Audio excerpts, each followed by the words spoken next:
Welcome to Ambedkar Karwa. We have a distinguished speaker today with us, Professor Dag Erik Berg. He is professor at Molde University, Norway, where he teaches. Welcome, Professor. Thank you. Where he teaches political science at a faculty of business administration and social science. So he is coming from interdisciplinary background, though he teaches some political subjects, and as well, though he teaches in a business administration school, he is coming from political science background and sort of very much interested in the history of Dalits and so sort of social and political ideology of Babasaheb Ambedkar. His book, Dynamics of Caste and Law in India, recently been published by Cambridge Press 2020. So welcome, Professor.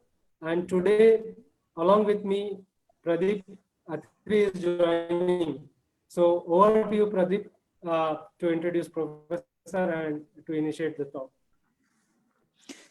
Yeah, thank you, Priyadarshi. And as Priyadarshi has been saying, that Professor has published recently book on dynamics of caste and law.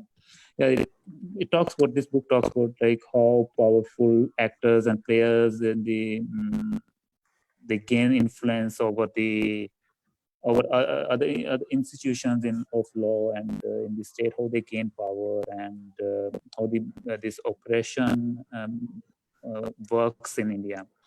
So apart from that, I just want to say a few things. Like Professor has been, I would say, forefront in handling and writing about these caste issues and about Dalit issues. And I remember during the Rohit Vemula case, he published one article in Open Democracy that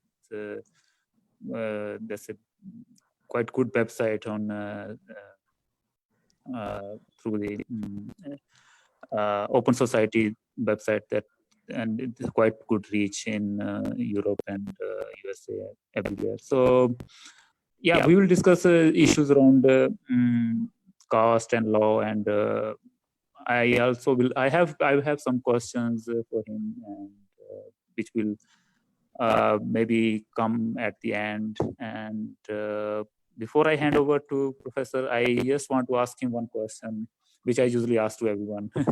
So, how you got interested into Dalit issues, and what led you to this path of studying Dalit history, Dalit,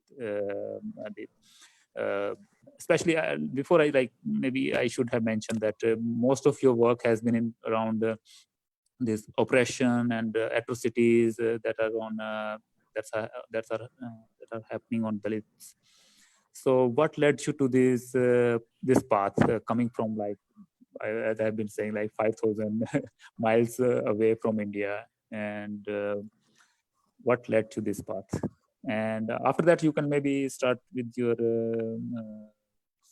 small talk and some slides that you have. Yeah. No, it's a good question, actually. And I've been working on this issue for quite some time. And I started as a graduate student to try to look at something to write about in my MPhil thesis. And what I had no idea about the Dalits at the time, that I was looking at India as a large democracy, and I was keen to learn about how large democracy was dealing with inequalities and diversity, and how one could try to learn a little bit more from India, also in the West, so that we could bring democratic experience into dialogue with each other. So I thought of India as a learning lesson. Then over the time of engaging with this question, I discovered the question of caste, Dalits, and then I've been moving into this field, and then it's been something that I felt was not satisfactorily explained, and basically that's the reason why I've been keeping up working on this. Yes, I could start my talk now, if that's okay. Yeah, that's fine. Thank you for the yeah. Okay, very good. First of all, I would like to say thanks to Ambedkar Karavan and his team for introducing this. And what I realized is that you have already published a number of very informative talks with, for instance, Wilson, manual scavengers and everything. So I think, like for students and others interested in these issues, I think you have provided very useful material, and it's an honor for me to be speaking to you and to be included in this very stimulating series of yours. So what I was planning to do was to address one question that I was asked to follow up, and it's based on my book, How Does One Explain That Caste-Based Oppression Persists? And this is a big question that M&A has been engaging with for a long time. And you could find that this particular expression is used in the Ambedkar's Annihilation of Caste. It's also the title of Untitled Chapter's book, The Persistence of Castes. My take on this is based on the work that I've done. As you say, much of the material has been on atrocities, but that's as a result of the facts that have come in over the course of engaging with questions of law. So what I was planning to do in the next couple of minutes was to explain more about this in a broader sense, more conceptual sense. So what I will do is to follow up on some observations that I make in my book, which is, as you explained, it's just out, and as a result of a long period of time working in this. This photo is of an Ambedkar statue in Andhra Pradesh. It's pointing upwards. It doesn't have the constitution, but it has it resonates very strongly with one of the arguments that I make in the book, and it's from a village where there was massacre in 1991 that has been in Chundur, and I detail that on the basis of the court cases which I've been studying quite carefully over time. But the point that I wanted to make in this in the next couple of minutes here is that you have two big topics, caste and law, and both of these are quite diverse topics. So the concept of caste has a number of dimensions to it: marriage, property, a reservation, religion, and social relations, and various issues there, right there. But also you have within law you have various dimensions. You have constitutional law, a civil law, or criminal law with its different procedures. And all of that link up with caste in a different way. And if you endorse one aspect of it, you make another one less visible. So, these are some issues that I try to address. But then the question would be to follow up this, how does one explain that caste-based oppression persists in a liberal democracy? And if I were to focus on this more today, I would focus more on the concept of the state for various reasons that we could come back to. But there is something strange with this fact that you have caste and a liberal democracy with principles like equality, and the Indian Constitution is it's a very sophisticated piece of legislation, and as a constitution, it's quite a remarkable product and very significant for modern human rights and democratic history. So to flip this slightly, we could start with another question which is, I mean, talking from a European point of view, it's relevant.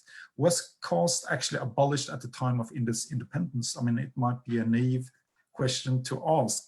We know it was not abolished, but still, I mean, as Europeans, we have thought that this was the case.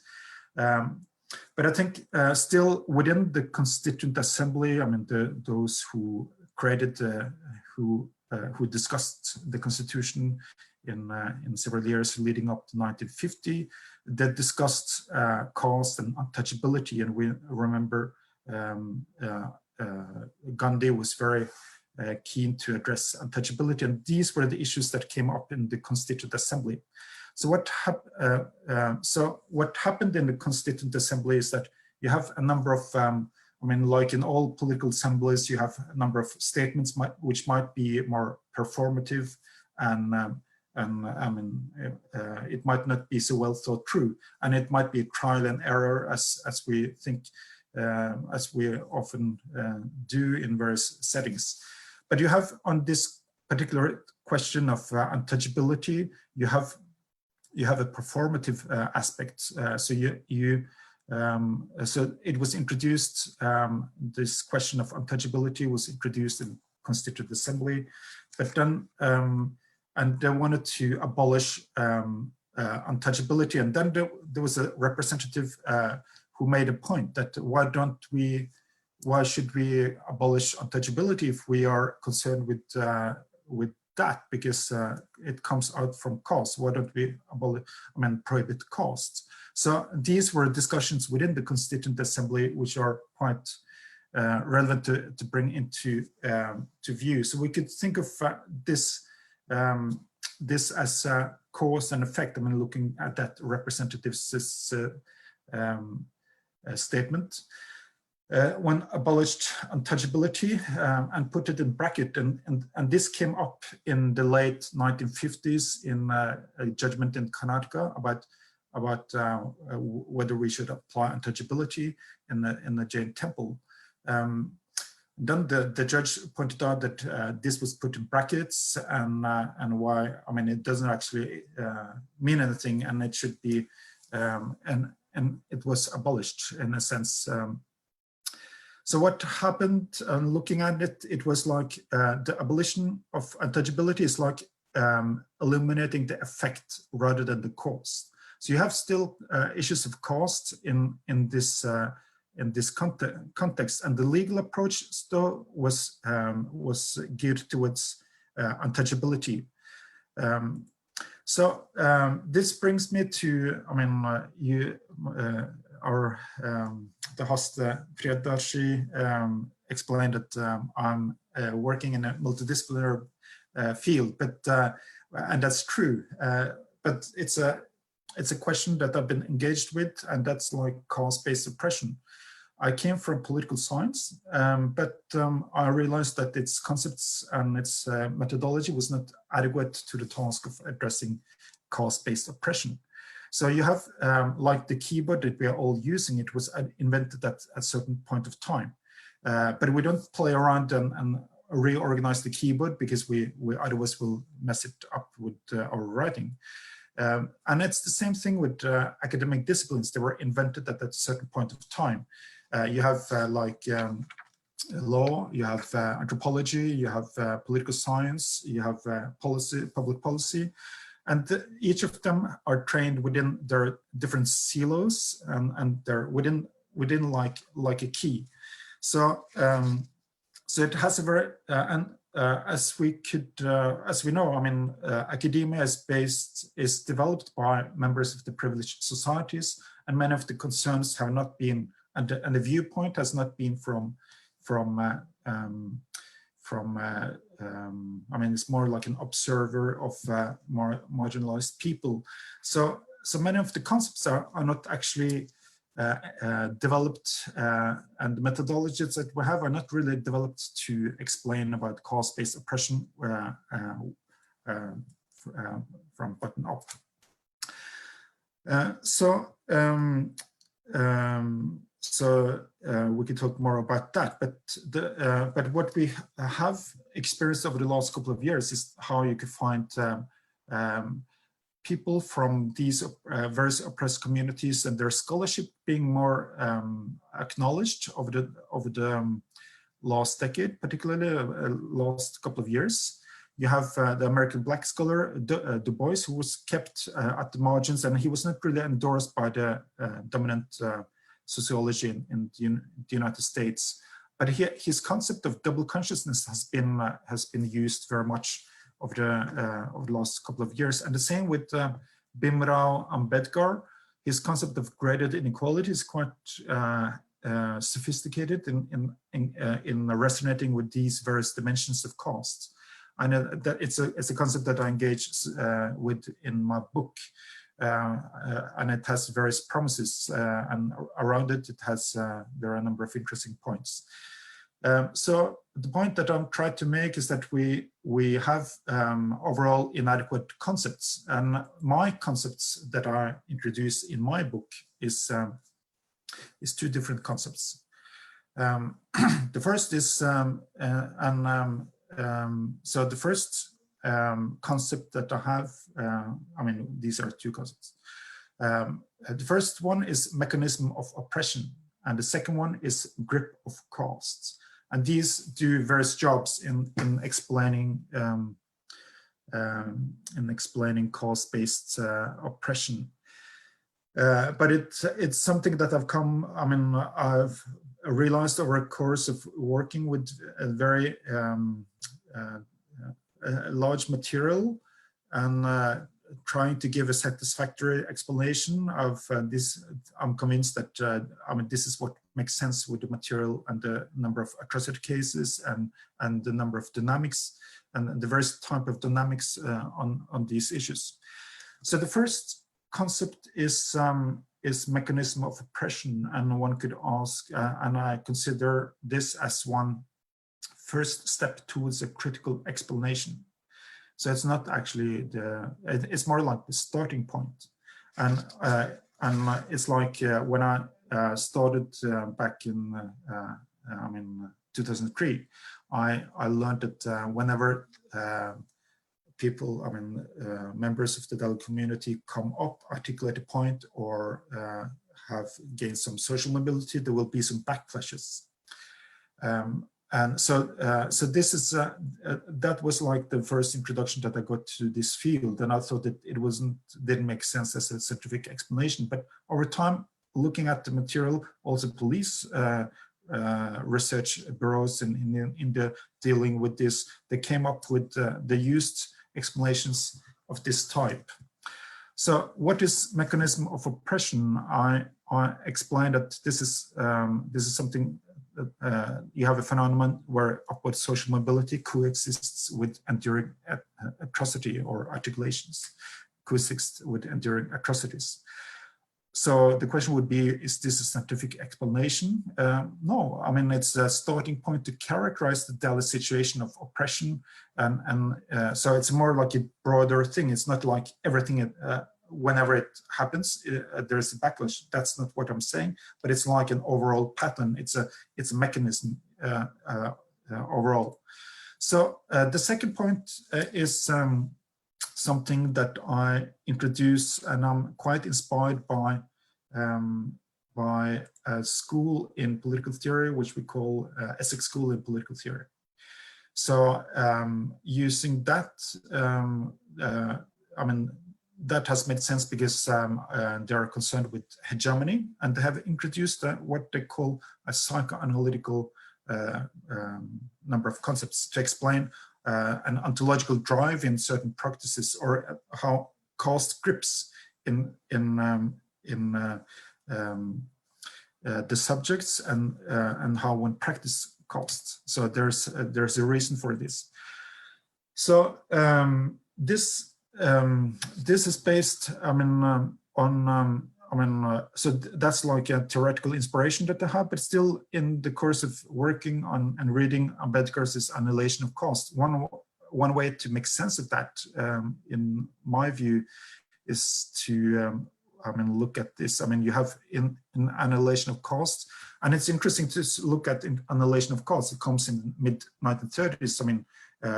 His essay at Columbia was on had a more sociological emphasis, and it emphasized marriages and so on, which is also going on in Annihilation of Caste.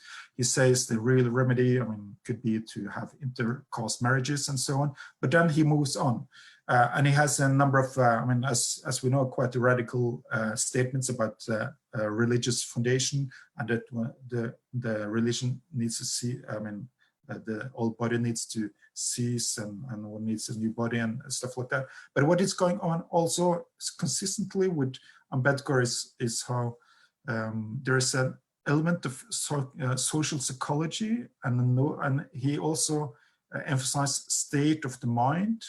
So consciousness and social psychology is going, you can find that in many of his writings. And you could also, we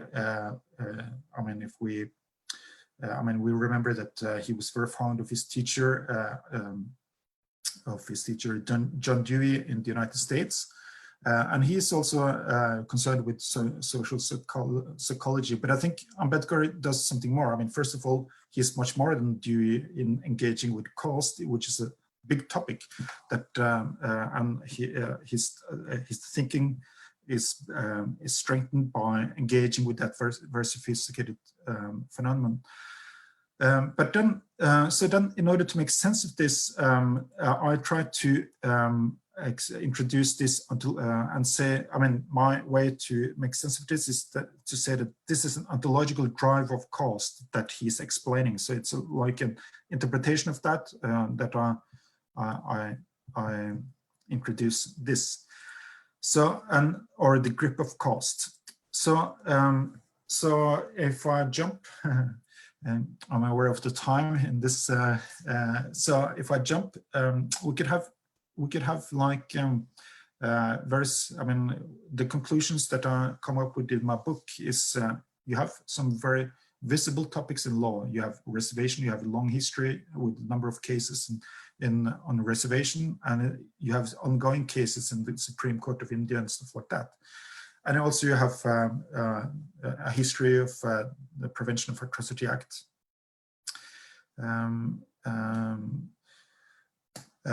These are visible topics, but what is less visible and yet crucial topics for caste and its continuity is how you have marrying within the caste, endogamy, and property and land reforms. These are less visible topics.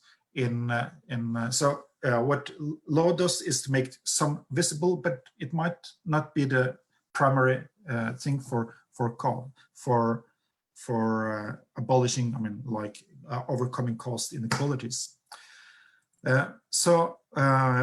Another one here, my final point now is that we could say that caste grips subjects, and inequality and the belief in caste sustain it over time. So there are various issues here, and a big topic. We could come into the cases and details later on, but thank you very much indeed for your attention, and I will stop sharing right here. Thank you.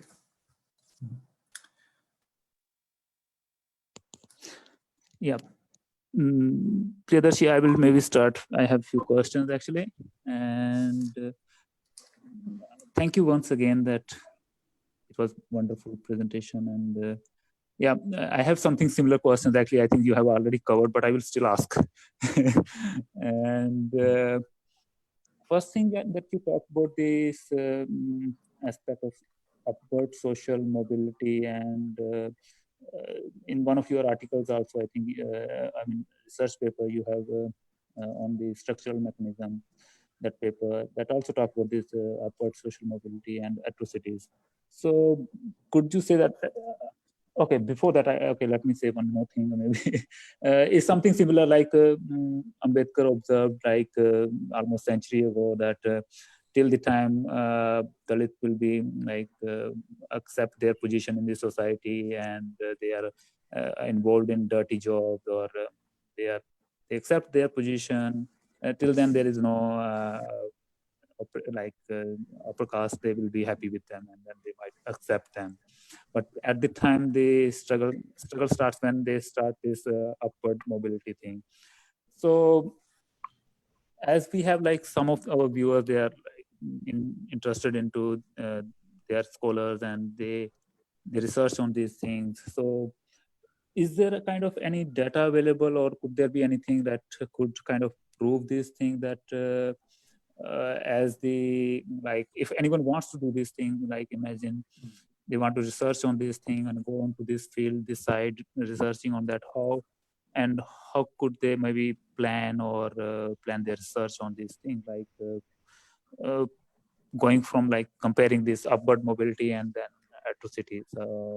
What could be some of the ideas around this? It's a good question. I mean, I'm not sure if it's easy to follow up my propositions, but what I would say is that there are some studies that are quote in my in the introduction of my book. There's one economist who has been working on data and who discovered that with the higher level of equality, or like less inequality, you have more atrocities, and there could be a number of reasons for that. But what she found was that when there was a greater inequality, so less Dalits were more impoverished and more destitute, there were less atrocities. So in a sense, there are others who have been looking at this pattern. But what I've done is to try to, so in a sense, that scholar has found a statistical correlation, which in a sense confirms the points that I make. What I try to do is, what I've done is actually to look more carefully at these number of atrocities. When you could see this when in Kerlanji with the lady who was protesting against the villagers walking across her piece of land. When she started protesting, there were more resistance, and also in the material available, you could find in many court cases. I mean, these are official documents that you could find that many people are available.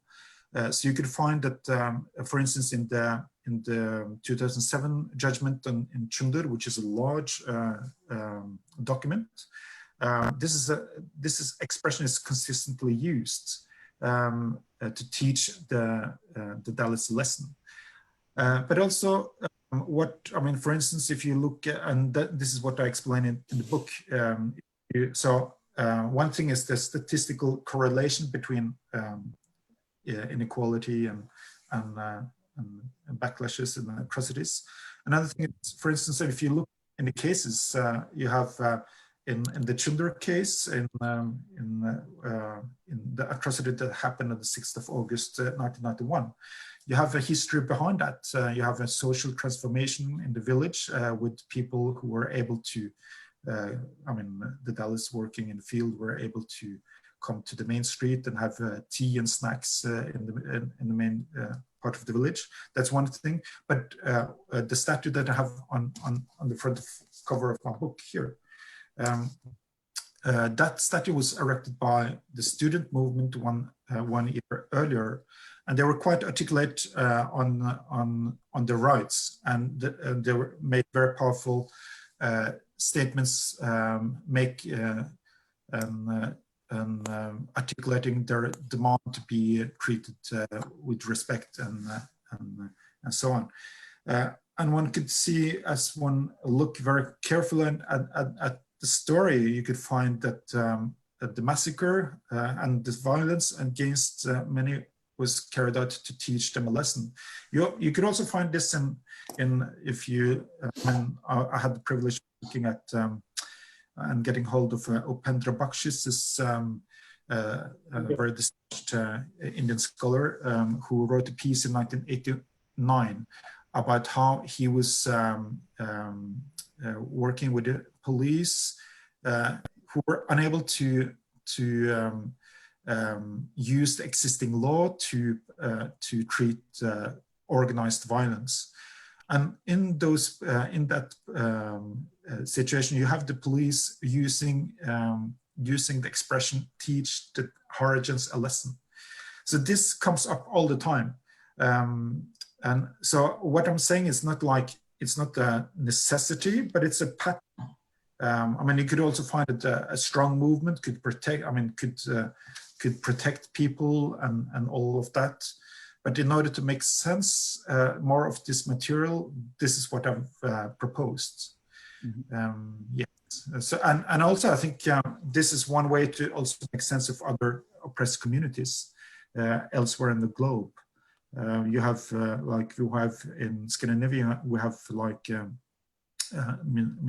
group called the Samis, indigenous group, and they've been quite heavily oppressed.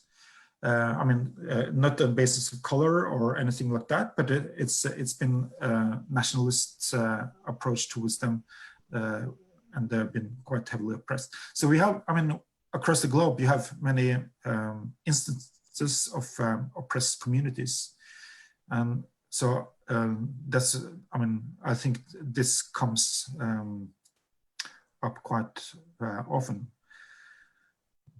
Yeah, thank you. Let me come to, like you just mentioned, this brought this aspect of global like kind of oppressed communities. So there has been like this attempt at 2001 at WCAR, like World Conference Against Racism, where Dalits were trying to raise the issue of caste, and which has been which was stopped by the government and state, and also you have written on that topic. So why you think that according to you, why this caste has not been able to become a kind of international issue? What are the challenges, and what role that different stakeholders here, like Dalit NGOs, state, or like international community? So there are like different stakeholders here, and what role they can play to bring that issue at international level? Yeah, that's a good question. I mean, when I was a graduate student, I did, this was how I started, because at that time, lots of people were interested in this Durban conference. So I looked at it, working with discourse analysis, and tried to look at why does the Indian government and Indian scholars actually, why didn't they think that caste could be discussed in the forum, which was actually very broad. They wanted to have address intolerance across the globe. Then I think there are various reasons. So one is the political reason. Another thing is knowledge. In academia, I mean, going back to my slide with these keys, you have within anthropology, you have a tradition of saying that caste is something in India, race is something in the United States or in the West, and that these are two different things. So it also challenged, I think, the academic community, but I think more or less, I mean, it's a matter of sovereignty. I mean, it's state sovereignty. The Indian government seems to be reluctant to have the international community evaluating domestic issues in India, and it's I mean, in many ways you have a lot of laws to address the problem of the scheduled caste in India. So in a sense, what's the point in having an international law? but it's quite so there are good reasons. I mean, in the sense you have already plenty of laws. Then what intrigues me is also how there's a very keen interest in keeping it away, because it's also because, I mean, what is interesting for me is that caste is a very complex thing. It's very difficult to pinpoint this is exactly caste. I think like it's intellectually stimulating. It's like it's a challenge. But I mean, for instance, in the UK, in the United Kingdom, you have a lot of you have caste discrimination within the UK, but then also you have some groups and politicians who think that caste is something to do with the religion. Of course, it has something to do with the religion too, but I mean, you have caste within all kinds of religions. So these are, I mean, you cannot remove if you look just at the religious point of it, you miss some of the points. But so I think why did it occur in the UK too? It could be because of the understanding of caste, which is inadequate. And I think it's not a very good understanding of caste. It's very superficial just to think it's about religion. But it's also about the power. It has implications for the way that the state should operate and engage with this. So I think you have power politics and lack of understanding. I mean, or particular types of understanding. I mean, it's interesting also to see how why it's understood to be just one thing. I'm not sure if that's a proper answer to your question, but like for any student doing discourse analysis, this is interesting. And I think also we have a huge problem with racial discrimination in the West. But I think like issues of caste and also oppression of minorities, which is not based on color, you have other topics which it's not coming into, I mean, which is difficult to grasp. And that's what in itself. Yeah, I understand that this is a bit very complicated, and So, but you mentioned about various laws against the caste, and like you just mentioned about the discourse. So, I think in one of another your research paper, you are trying to link that talk about this Prevention of Atrocities Act and how it has shifted the discourse from untouchability towards the atrocities. So my question here is like how it has been, whether it has been helpful for like that's not an this is not for argument like.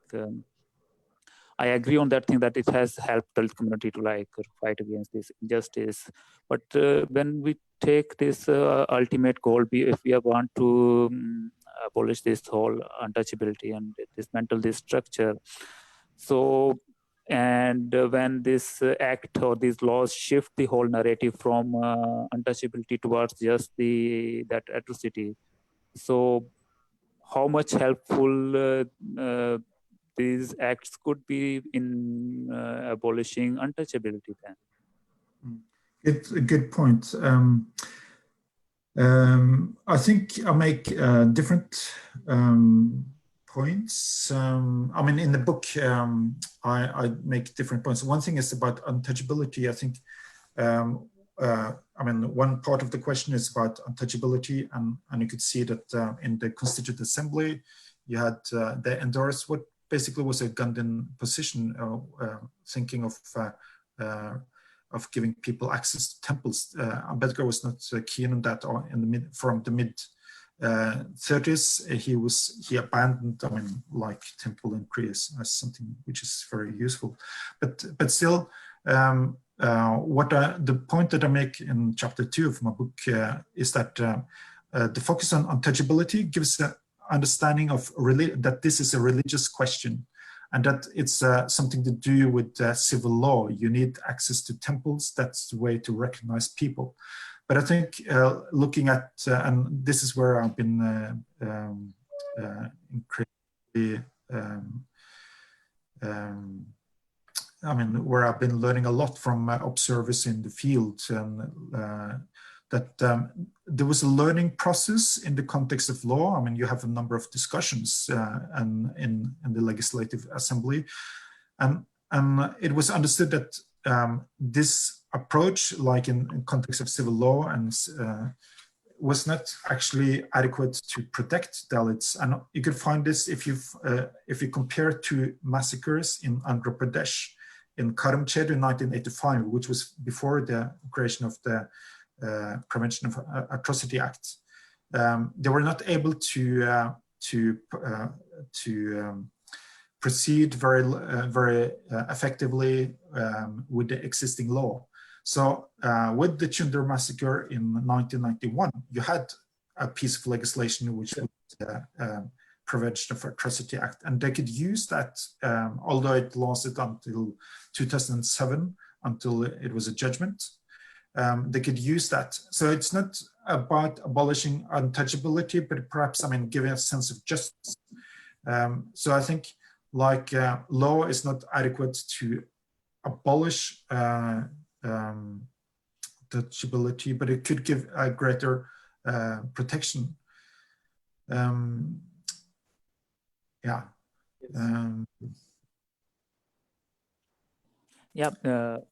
That was good. Yeah, and I have a few questions from actually audience as well, and let me come to those actually now.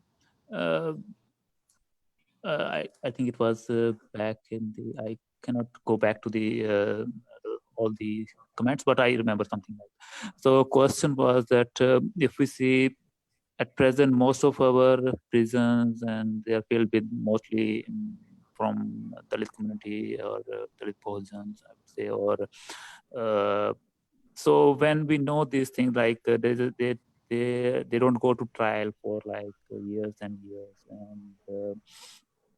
and the oppressor is, I'm linking it to the second question actually that was up there in the comment section. So when we see also there is a oppressor is not ready to accept this that this oppression is going on. So what law could do it? What kind of law or things that need to be done to make these things right?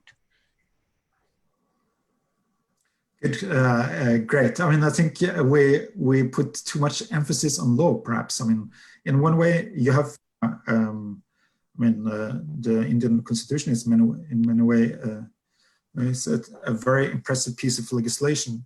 But I think I mean, what you could find, if you compare, for instance, the most radical piece in this context, which is Ambedkar's annihilation of castes, it goes far beyond law. It has to do with how caste is a state of mind, and law is not about.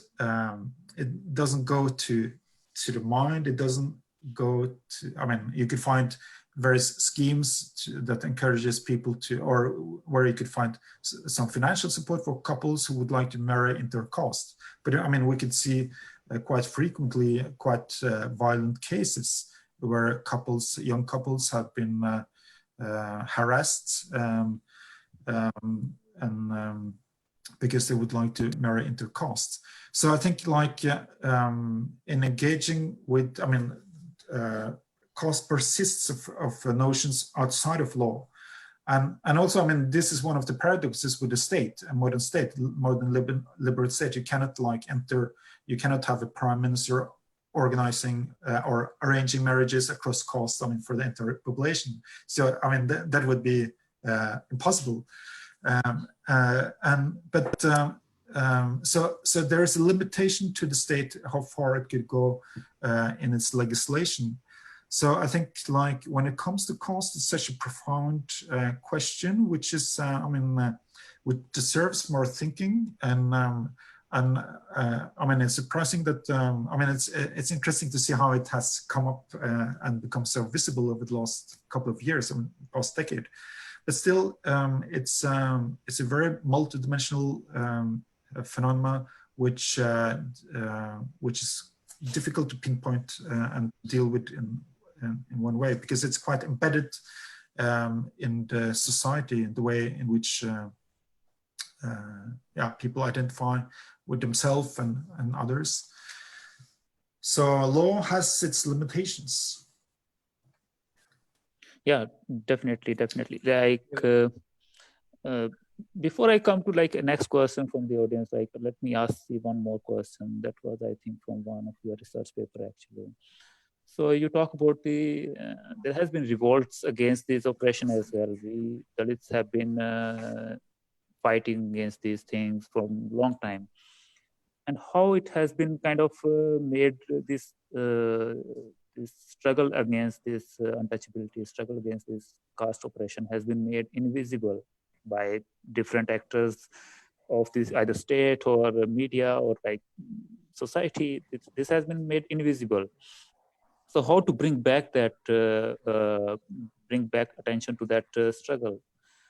What are some of the things come to your mind when, if we want to bring this revolt against the caste oppression back, how could we do that? Well, I'm not, well, I've been learning, and it's, I mean, first of all, it's a privilege to have questions from the audience and to interact. It's like a compression of time and space. I mean, with this digital technology, we could interact and in a way that we wouldn't do some years ago. And I think that's a very important point, that you have an ongoing struggle, a long history of struggle and various struggles across various regions outside of India, I mean, in South Asia, but also globally, engaging with questions of caste. And what comes to mind actually is how the social sciences, I mean, I've worked with the German and I teach about the German big sociologist Max Weber, and he wrote about India, and he developed very important points for modern sociology. And what he writes is how, I mean, he gives an impression that Dalits, that they acknowledged karma and Hindu religion and stuff like that. And it's important to keep in mind that many of the struggles, among the history of struggles, have been made invisible for scholars too. And that, so for instance, you have, I've been learning a lot from Professor Gajendran Ayatara about the history of Ayotitas, and how he, in the late 19th century, wanted to prohibit the use of the word paria. And this is, I mean, this is because, I mean, it has very, I mean, and this is like 100 years before it was actually made illegal to use caste names in the law, I mean, with the Prevention of Atrocity Act. But still, I mean, 100 years ago, he made this point. And you don't have many writings acknowledging this struggle of TAS. So I think that, and for instance, you could, on Twitter, I could find people, I mean, students in the West tweeting about paria as a very elegant, a very sophisticated concept, but it's also very humiliating. I mean, it's used in very humiliating ways. So why was this not picked up by sociologists as a negative term? I think this reflects also how he studied this. The sources he had available were produced by scholars who didn't actually understand these struggles, and who thought that Dalits just accepted their fate. So I think to make it more visible, I think already it's, I mean, it has become quite visible, but I wouldn't be in a position to give some advice. I think I've been learning a lot from this history about courage and consistently what I mean, like a student based outside, what I need to learn is more that there's a rationality behind many of these movements, and this rationality is something that needs to be understood. And to acknowledge and to bring that into my work, for instance. So which is why I use these terms, double consciousness from Du Bois and graded inequality from Ambedkar. So I think like I'm just learning. I'm just trying to learn this myself, actually. Yeah. No, that's fine. That's fine. Yeah, thanks for the answer. I have one more question from audience, actually. I have actually many, but I think we will run out of time already. So let me get that question, actually. It's about your book, actually. I don't know the person has whether read or not, but or the person is replying just based on the presentation. The question is like, why the gender is missing from your book?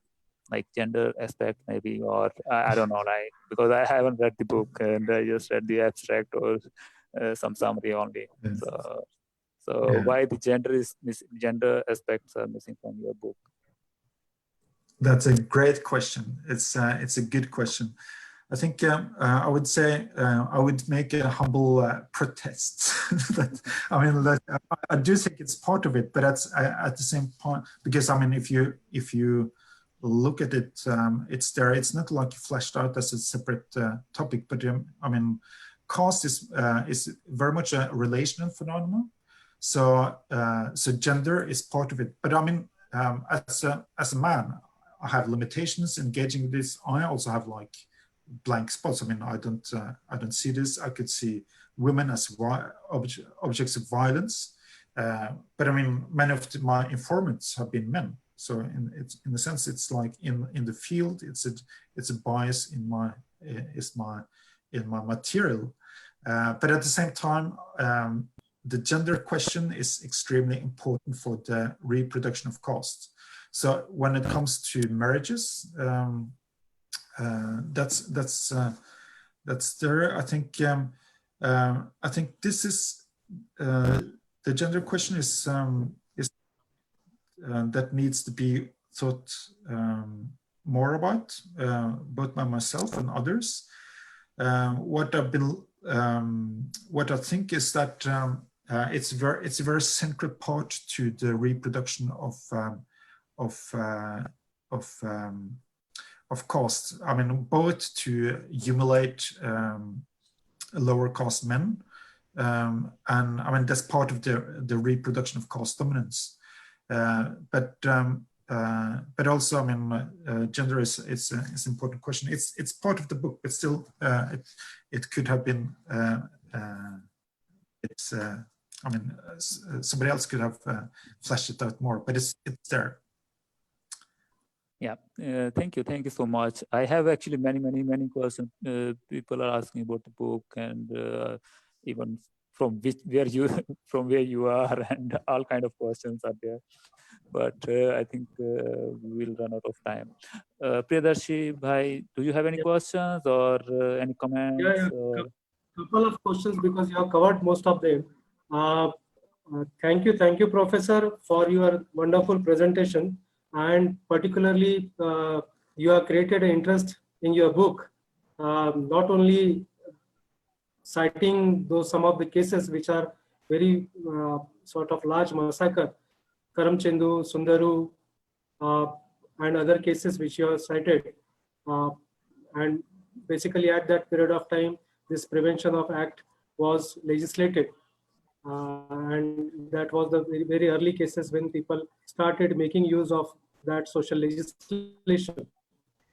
And particularly, I'm very much keen the way you have used this double consciousness, the concept of double consciousness, and graded inequality, and also sort of the visible and invisible forms which you bring in your book and presentation.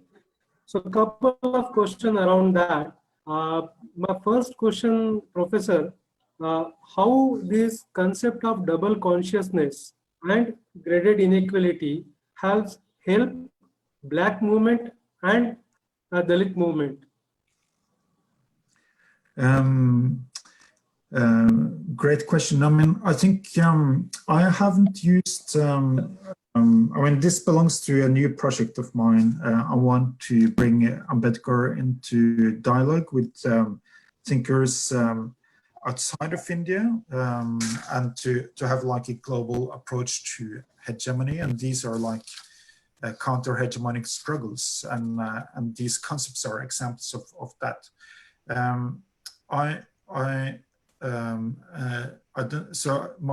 That's partly my next project and the ongoing project. But graded inequality is important, extremely important concept in my book, because if you look at some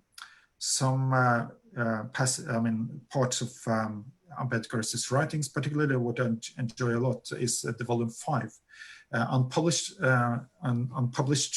writings. He talks about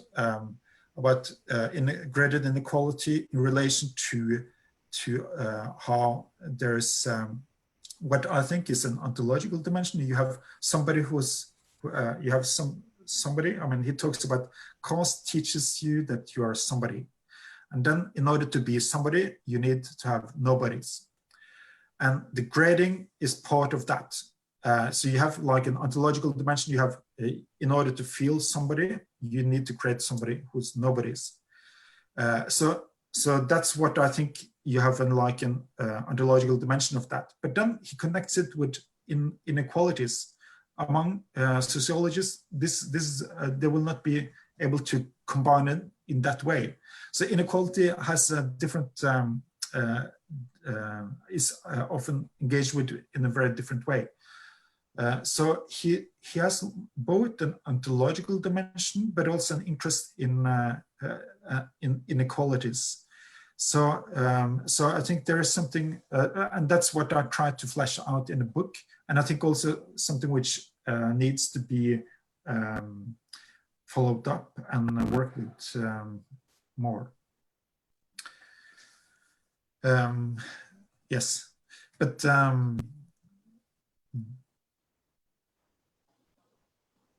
yeah, we'll be looking forward to your project to see how it takes shape.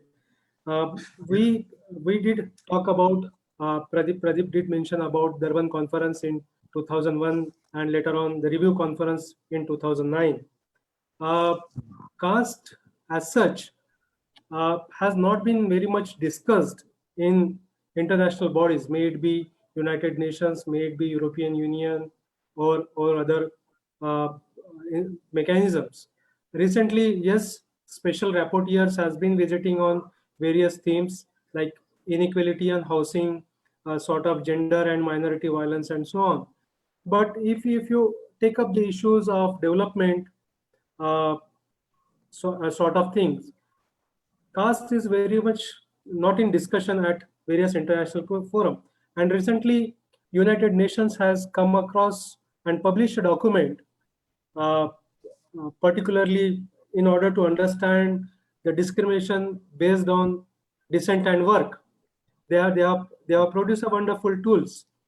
So do you think, Professor, the way you have cited and given the example of various communities who are facing similar kind of discrimination across the world, from like Senegal and so on, do you think the tools produced by United Nations bodies will be help further to address the caste at a larger level, not only from application of law point of view, but also from development point of view? Thanks. I mean, it's an thanks for the confidence in trying to explain about this. In a sense, I think there's a history of discussing caste in UN bodies. And it's interesting to me to see how the UN conferences are organized with an official assembly, and then the unofficial assembly where you have NGOs and various activists and journalists meeting, and they tend to discuss it. And you have like the previous High Commissioner for Human Rights writing a very powerful piece in 2009 or thereabout about how I mean, she was South African, and she condemned caste quite a lot, actually.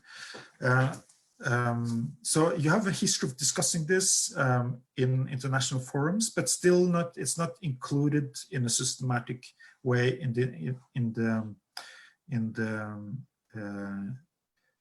the documents and official documents, and also there will be the official line is to keep this outside of the agenda. And if you, I mean, after there have been review conference, one of the representatives, the special rapporteurs, presented a document in New York about caste discrimination, and if you read in that document, you could see that the diplomat representing the Indian government didn't want to, I mean, felt that this was scientifically not very, I mean, this didn't make sense and all that. So it's a history of discussing it. I think what is interesting, I mean, like with any learning processes, I mean, including this, I mean, we are learning, I mean, I'm learning from your questions. And I've been learning a lot from interacting with lots of people. I think like these international forums are also like learning processes for activists. So you have like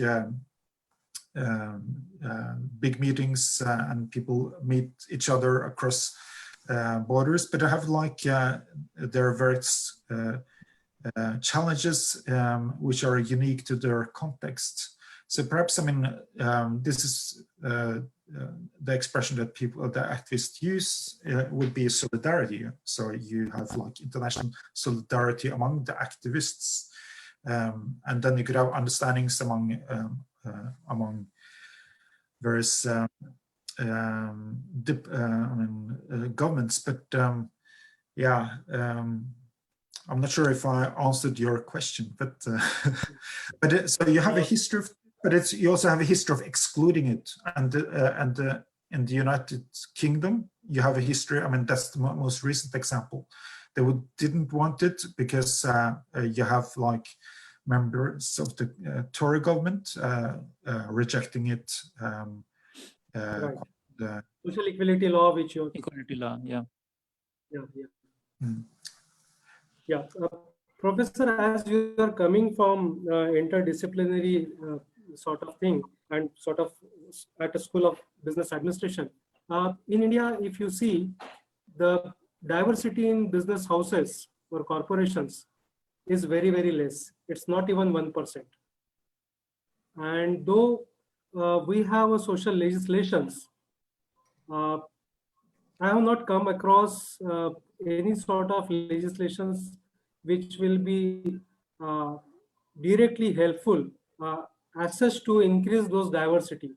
Yes, we have policies like special component plans and tribal sub-plans to make budgetary provisions in proportion to their population.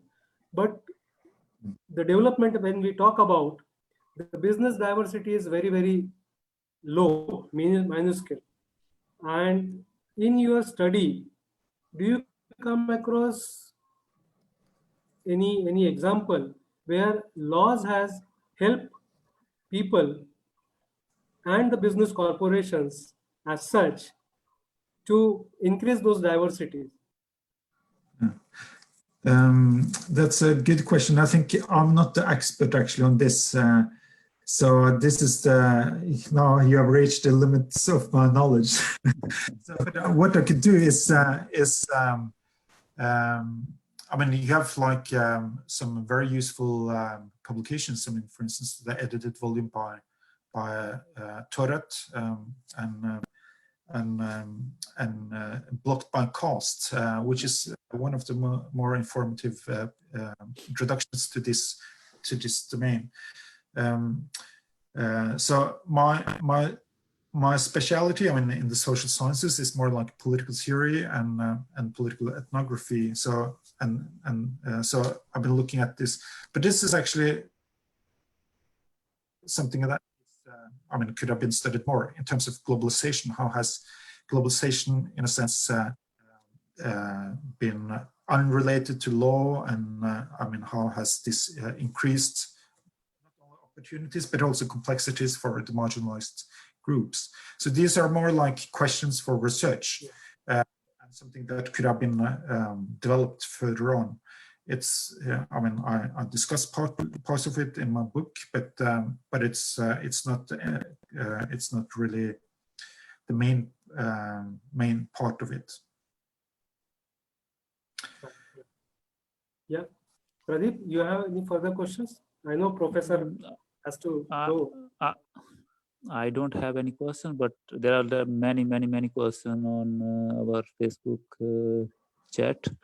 But yeah, I think it's fine. Most of them are asking just general questions which they can find maybe online, like around from where the professor is and where he teaches. And there are some other questions related to some book. And but yeah, I think that was really informative and presentation as well. The question answer session, that was really great. Well, thank you so. Yeah. But I should say thanks to you. I think, like I said at the beginning, I think this series of yours is incredibly useful for people who would like to study this. So it's an honor for me to be included in this distinguished list. So good luck with all of this. All credit goes to Priyadarshi and from their side. Actually, I have not done anything. Don't. So it's all credit to Priyadarshi and Mangesh and their team. They are putting a lot of effort into that. So yeah, all credit to them. Thank you, Professor, for joining. Thank you, Pradeep.